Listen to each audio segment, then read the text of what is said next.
రఘు, ఒక విషయం చెప్పండి, ప్రణవి నువ్వు కూడా. ఇప్పుడు మీరున్నది ఫిలిం ఇండస్ట్రీలో, నువ్వు సింగింగ్ సైడ్, ఆయన డాన్స్ కొరియోగ్రఫీ. కానీ ఈ ఫీల్డ్ చాలా అనిశ్చితమైన ఫీల్డ్. అంటే మనం ఎప్పుడు ఎలా ఉంటుందో తెలియదు. ఈ రోజు ఎలా ఉంటుంది అన్నది మనకు తెలుసు, బట్ రేపు ఎలా ఉంటుంది, ఎలా టర్న్ అవుతుంది కూడా తెలియదు. సో ఇంత అంటే అన్ఎక్స్ప్లెయినబుల్ ప్లేస్లో మీరు ఉన్నప్పుడు ప్రేమ వేరు, పెళ్లి వేరు, కలిసి ఉండటం వేరు, బట్ కెరియర్స్ ఆర్ ఆల్సో ముడిపడి ఉన్నాయి మీ జీవితంతో. ఎప్పుడైనా ఆ కైండ్ ఆఫ్ ఫియర్ ఉంటుందా మీలో? అంటే what tomorrow in case anything happens? ఎందుకంటే ఎన్నో సందర్భాల్లో ఒక 3-4 ఏళ్ల క్రితం నువ్వు నేను చాలా మాట్లాడుకునేవాళ్ళం over phone. I think I was one of your friends if I'm not wrong. Okay, but నువ్వు చాలా సందర్భాల్లో you used to feel so down and bad about ఎందుకు ఇట్లా జరుగుతుంది. ఐఎమ్ సో అంటే you are talented and you used to get good offers, అద్భుతమైన పాటలు పాడావు. ఒక పర్టికులర్ ఫేజ్లో డౌన్ అయిపోయింది. So that point of time నువ్వు చాలా షేర్ చేసుకున్నావు నాతో, అందుకని అడుగుతున్నాను. ఇలాంటివి మళ్ళీ రావచ్చు, మళ్ళీ పునరావృతం అవ్వచ్చు. ఎప్పుడు భవిష్యత్తు ఎలా ఉంటుందో ఎవరికి తెలియదు. సో ఇవన్నీ ఎప్పుడైనా ఆలోచిస్తుంటారా ఇద్దరు? వాట్ ఇఫ్ ఎనీథింగ్ హ్యాపెన్స్ అని. అంటే తనది పెళ్లి కాకముందు తనదేంటో నాకు తెలియదు. పెళ్ళి అయిన తర్వాత కాకపోతే ఐఎమ్ దేర్ డెఫినెట్గా. ఈ విషయం నాకు కూడా వర్తిస్తుంది, మీరు అడిగే క్వశ్చన్ డెఫినెట్ కదా. సో నేను చెప్పేది ఒకటే, అంటే నేను బేసిక్గా నాకున్న గ్రేట్ అసెట్టే దేవుడి దయ. అంటే దేవుడిని పట్టుకునే ఉంటాను నేను. అది నాకు నేర్పించిన నా తల్లి. తను ఎప్పుడు దేవుడిని 24 గంటలు పట్టుకునే ఉంటుంది, నన్ను తారలో పట్టుకొనే పెడుతుంది మా అందరినీ. సో ఇది పెద్ద అసెట్. ఇది అవ్వడంతో, ఈ అసెట్ మాకు ఉండడంతో నా లైఫ్లో నిజంగా నేను స్క్రాచ్ నుంచి ఎదిగాను, కానీ స్క్రాచ్ నుంచి ఎదిగి ఒదగలేదు, ఎప్పుడు దిగలేదు మళ్ళా. సో అలాంటి లైఫ్ ఎప్పుడు నేను చూడలేదు. ఇలా ఎదిగి అలా కిందికి దిగడం ఎప్పుడు చూడలేదు. సో ఇది చెప్పడమా, నమ్ముతారా నమ్మరా అనేది పక్కకు పెడితే డెఫినెట్గా తనలాగే నా మెంటాలిటీ కూడా, తను కూడా నాలో తన్ని చూసుకుంటా, తనలో నేను చూసుకుంటాను. ఏంటంటే యూజువల్గా నా ఫీలింగ్ ఏంటంటే మనము ఒక 20 ఏళ్ళు మ్యాక్సిమం 25 ఇయర్స్ ఉండే ఇండస్ట్రీ ఇది.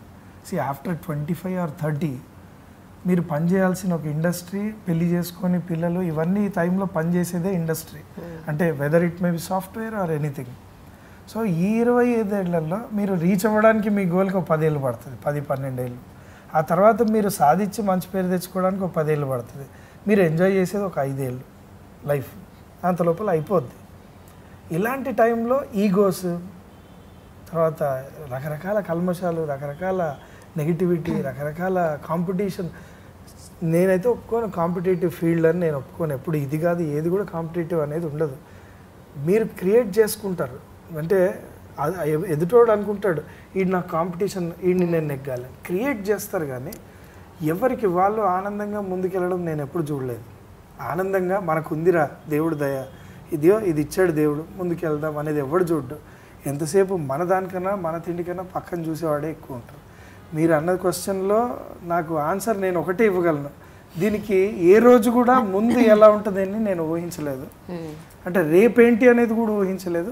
ఊహించకపోవడం కూడా చాలామంది పర్ఫెక్షనిస్టులు, మేబీ వాళ్ళ ఫాదర్ కూడా you know they are well maintained, అంటే వాళ్ళు స్ట్రక్చర్ ఫామ్ చేసుకొని వెళ్ళారు వాళ్ళు. సో అలాంటి వాళ్ళు వచ్చి ఇప్పుడు సడన్గా నాతో అన్నా, లేదా ఎవరన్నా ఇప్పుడు మీరు అడిగినా, నేను ఒకటే చెప్తాను, నాకు గ్రేట్ పవర్ దేవుడు ఇచ్చిన పవర్ ఉంది. నాకు అంతకంటే గొప్ప అదృష్టం మా అమ్మగారు ఉన్నారు. సో నాకు ఏ రోజు కూడా తక్కువ జరగలేదు, తక్కువ జరగదు.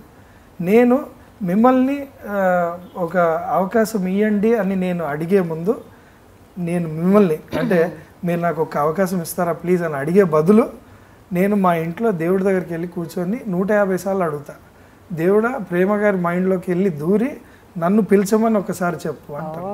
నేను అదే నాకున్న ఇండైరెక్ట్ రికమెండేషన్స్.